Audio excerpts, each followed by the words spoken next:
Nobody is coming. Sit with that. Not as a threat, as a fact. No one is coming to fill the silence in that apartment. No one is coming to explain why the room feels louder at night than it ever did in the day. But here's what nobody tells you. That fact isn't the end of your story. It's the beginning of the only one that ever mattered. Pain. You've counted the cracks on the ceiling at 3 a.m.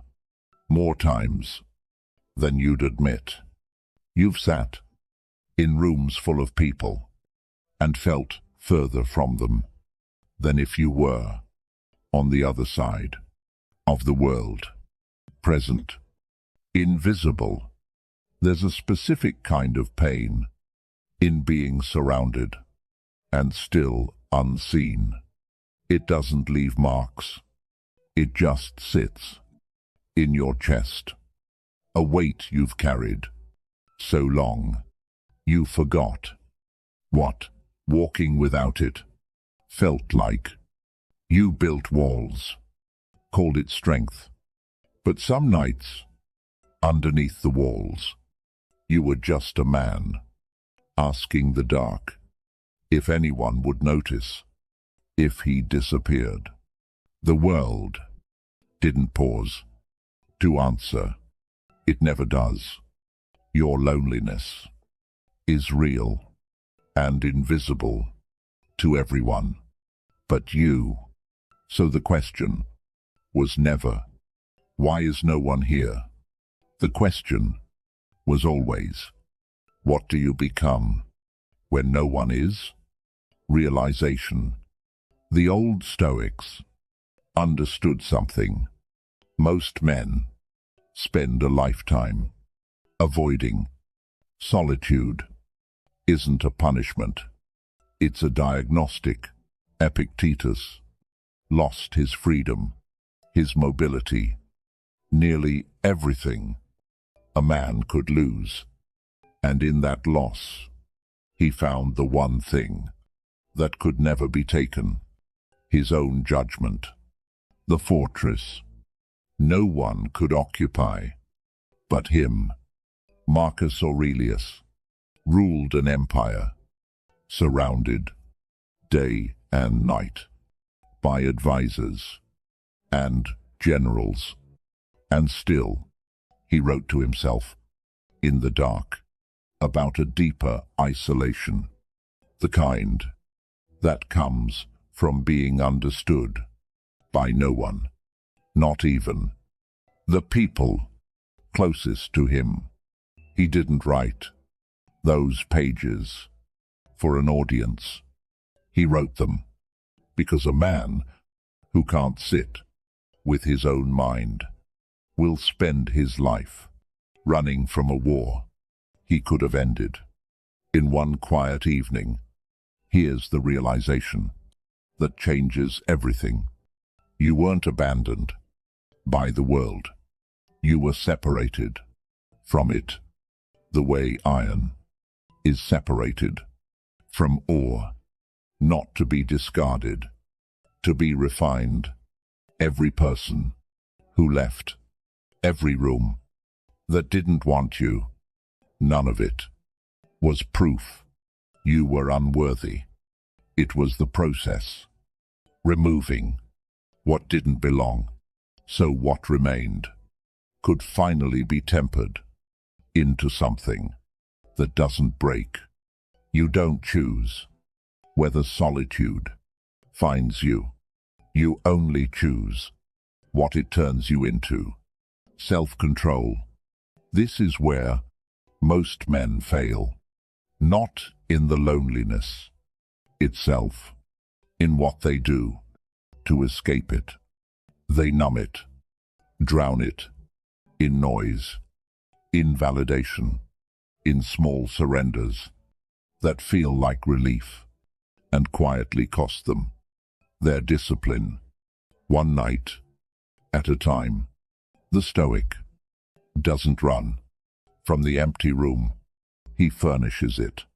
Seneca warned that a man who cannot bear his own company will spend his life fleeing into distraction, mistaking motion for progress. The discipline isn't pretending.